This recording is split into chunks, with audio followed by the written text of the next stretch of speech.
Our story begins with a beautiful girl calling the protagonist a brave hero, thanking him for saving the world. However, it's just a character within a game, and Kano Yuyudo, our actual protagonist, has reached the 99th heroine he's successfully cleared. Yuyudo is an ordinary high school student, with one exception. Suddenly, his father bursts into his room, loudly reminding him that it's time for his morning training and urging him to hurry up. Yuyudo replies that there's still time and tells his father not to barge in without warning. His father, serious as ever, slowly closes the door, saying he'll be waiting, leaving Yuyudo to sigh in frustration. He reflects on the rigorous Kano-style martial arts his father teaches him, wondering if they truly need such skills in times of peace, as if they were in a demon lord-controlled alternate world or something. Moments later, Yuyudo sports a huge bump on his head, frustrated by how his father didn't hold back from the start. He changes into his school uniform but remembers he needs to decide which heroine to pursue next before heading out. In the small gaps between school and training, Yuyudo has been working through various games, from dating sims to mainstream ones. Now, with a sense of excitement, it's time for him to choose his 100th heroine. Scanning the choices, he quickly decides on a beast-eared slave girl, opting for her salvation route. Later, Yuyudo is on the train, stifling a yawn as exhaustion pulls at him. The strain from his morning training, combined with staying up all night gaming, has worn him out. He falls asleep, oblivious to a magical circle that appears beneath him, engulfing him and leaving his school bag behind on the train. When he wakes up, he's no longer on the train. Surprised, he wonders where he is, knowing he should still be on his usual route. Suddenly, he hears someone nearby asking, "What the hell is that?"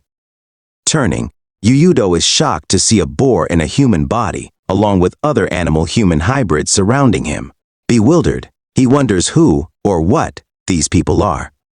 The boss asks Crane, his second in command, if the newcomer possesses any unique skills. Crane stammers, replying that the man before them, Yuyudo, has no special abilities or unique skills. Furious, the boss grabs Crane, demanding if he's certain that humans summoned from other worlds are supposed to have unique skills. Crane, trembling, affirms that his magic eye never fails, yet insists Yuyudo is without any notable power. Overhearing their conversation, Yuyudo wonders what they mean by summoning, realizing it's a common trope in games. Still, he begins to question if it's truly happening to him. Yuyudo touched the floor to confirm it wasn't a dream. The animal-like stench and the gritty feel of the floor felt all too real. Crane then explained to his boss that if there was anything the magic eye couldn't perceive, it would have to be some unknown, unclear, unique skill. In a fury, the boss slammed Crane to the ground, shouting that it was just fantasy nonsense, and furious that he'd wasted a fortune on the summoning stone. One of the boss's minions asked if they should try selling Yuyudo as a slave. Realizing he needed to escape, Yuyudo stood up, aware of the danger, when suddenly a massive sharp sword was aimed at his head, shocking him. The boss shouted that a male slave with no abilities was worthless, and ordered his minions to kill Yuyudo. They responded eagerly, and one tried to spear him in the head. Yuyudo dodged in time, realizing he had no other choice. With quick reflexes, he launched 2 fingers forward. Piercing the pig's neck, the creature dropped instantly, its neck bleeding. Both the boss and Crane stared in shock as Yuyudo smiled in disbelief. His father's ridiculous training had actually come in handy here. The Kano-style martial arts, after all, was an unconventional combat system that aimed to combine and steal the strengths of all fighting styles to become the ultimate martial art. Techniques from the Russian military combat system, Muay Thai, boxing, wrestling, savate, aikido, judo, and many more were part of Yuyudo's repertoire. He had mastered over 60 different martial arts. It wasn't only Yuyudo's natural talent that had led to this mastery. His intense desire to secure time for gaming had driven him to attain it with absolute focus. Yuyudo then punched Crane and kicked another pig-headed figure in the neck, killing them both instantly. As he moved through his opponents, he thought that even though he still couldn't stand his father, it was oddly satisfying, and he wondered if a part of him craved a real fight. Within minutes, all the pig-like creatures lay dead on the ground, leaving only the boss, who stammered in disbelief, questioning how Yuyudo, supposedly powerless, had done this. Trembling, the boss asked who Yuyudo was. Yuyudo was about to simply say his name, but then he remembered his father's words. He was the heir to the Kano-style martial arts, and he should always introduce himself with that title. Dashing toward the boss, Yuyudo introduced himself as Kano Yuyudo and punched the boss squarely in the chest. adding that he was just an ordinary high school student like anyone else. The boss was thrown against the wall and died instantly. In that very moment, the man who would later be known and feared as the Demon Lord was born in this other world. Seeing all the orc-like creatures lying dead, Yuyudo realized that, although he had survived, he had also taken a life. Things were growing troublesome, and he knew he needed to find a way back to his original world before the situation spiraled further. Without a phone or game console, Yuyudo felt stranded. Then he noticed a glowing display in front of the fallen boss, introducing him as Gildia Masadi, an orc and a slave trader with no unique abilities. It looked like a game status window, and Yuyudo deduced that his enemies were orcs, not pigs. The system then appeared directly in front of him, displaying his own status window, leaving him to wonder if it truly was his. Examining the window, he saw 3 unique abilities: Skill Taker, Slave Contract, and Evil Eye. Confused, Yuyudo wondered how he had gained 3 unique abilities when he was supposedly powerless. Clicking on Skill Taker, he read the description: the ability to steal abilities from defeated monsters. He laughed at the coincidence. Just as he had mastered martial arts by stealing techniques, he now had the power to steal monster abilities. This also meant that the remaining 2 skills likely came from the orcs he'd defeated. Yuyudo reasoned that the status window might be related to his newly acquired Evil Eye ability, and that Skill Taker, being too rare, wasn't detectable by that power. Reflecting on how he'd been summoned to this world without warning, he felt a glimmer of hope. It seemed the heavens hadn't abandoned him. With Skill Taker and Evil Eye at his disposal, he was determined to survive and find his way back to conquer the 100th heroine. Meanwhile, in Ixbin City, the royal capital, a beast woman sat in her room at an inn, engrossed in a book titled Hero Ark Schwartz. She smiled, thinking no matter how often she read about him, Ark remained as wonderful as ever. Suddenly, someone called her name, Spica. Startled, she stood up, rushing to the desk to apologize for keeping them waiting. The woman at the desk instructed her to greet a customer, and she replied with a quick yes before hurrying outside.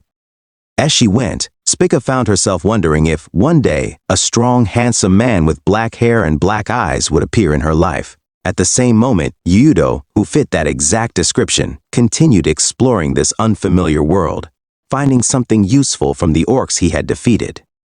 A moment earlier, Yuyudo had decided that gathering information was the key to returning to his original world. He reasoned that he wasn't the only one summoned here, and that others likely had unique skills, so he decided to seek out people with similar circumstances. Searching through the boss's belongings, he found some local currency, understanding that money and resources would be crucial for survival. Apologizing to the boss's body, he pocketed the currency and noticed a bag lying on the floor. Upon closer inspection, he realized it was a 4-star magical bag with limited capacity, allowing him to freely store and retrieve items. Pleased with the find, he immediately stored his spears, money, and some clothes inside, then changed into a new outfit and prepared to set out. As he moved toward the exit, Yuyudo encountered a small, red, level 1 slime blocking his path. At first, he wondered if it was truly a slime as it approached him cutely, but just as it drew near, it transformed into a monstrous version, attempting to swallow him whole. Yuyudo quickly pulled out a spear from his bag and stabbed the creature, splattering slime everywhere. Although it was easy to defeat, he reminded himself to stay alert. Yuyudo then considered whether defeated monsters might drop money or items, as they would in a game. If they didn't, defeating them might not be worth the effort. But to his surprise, a system message popped up, showing that he had gained 1 out of 10 in fire resistance, a new trait. Realizing he would need to defeat 9 more slimes to fully level up his fire resistance, Yuyudo decided to tackle them quickly. However, a swarm of red slimes soon surrounded him, all leaping toward him in unison. Overwhelmed by their numbers, he sprinted toward a nearby cliff for an escape and spotted a town in the distance. A short while later, Yuyudo arrived at the town gate, where a sign identified it as Ixbin, the royal capital of Lordland. He was surprised to find he could read the text. After exploring for a bit, he discovered that the inhabitants of this world were categorized as members of the human race, and he seemed to fall under the same category. This meant that even if he used his Evil Eye ability, he wouldn't be able to tell who else might be a summoned person from another world. Realizing it might take some time to find useful information, Yuyudo decided to rest for now and set out to find an inn. Upon entering an inn, Yuyudo was greeted by a girl named Spica, who welcomed him warmly and asked if he was looking for a room.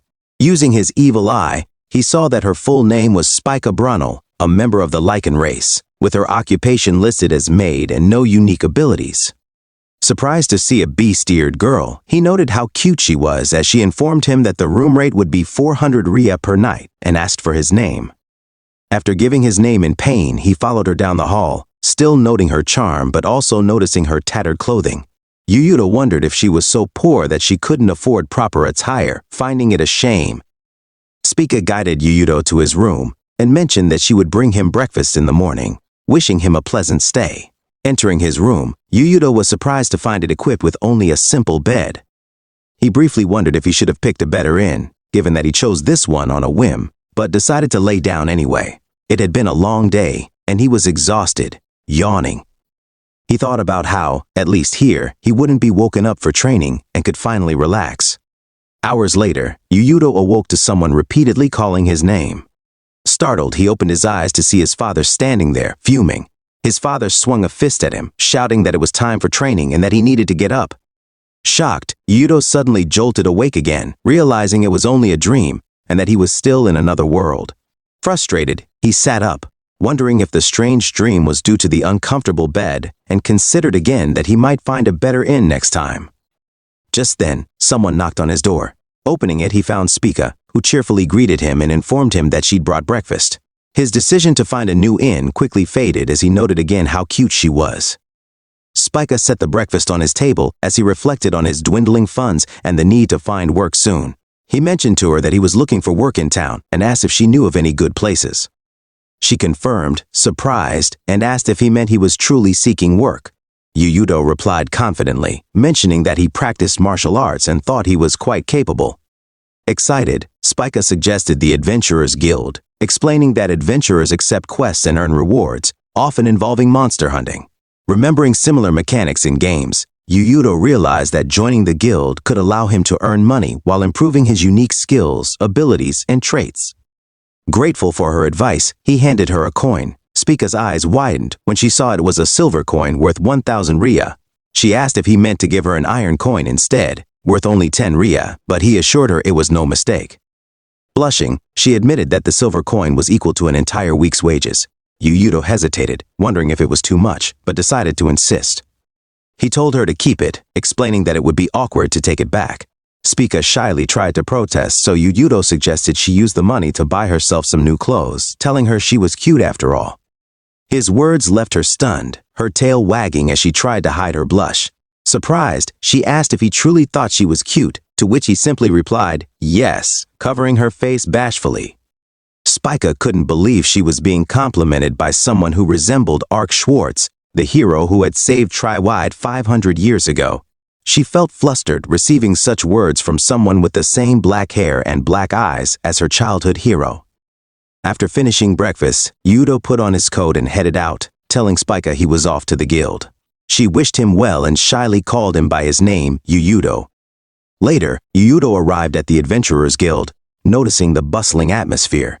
Making his way to the reception desk, he was greeted by the desk lady, who, upon seeing him, noted that he was a new face. She welcomed him with a warm smile.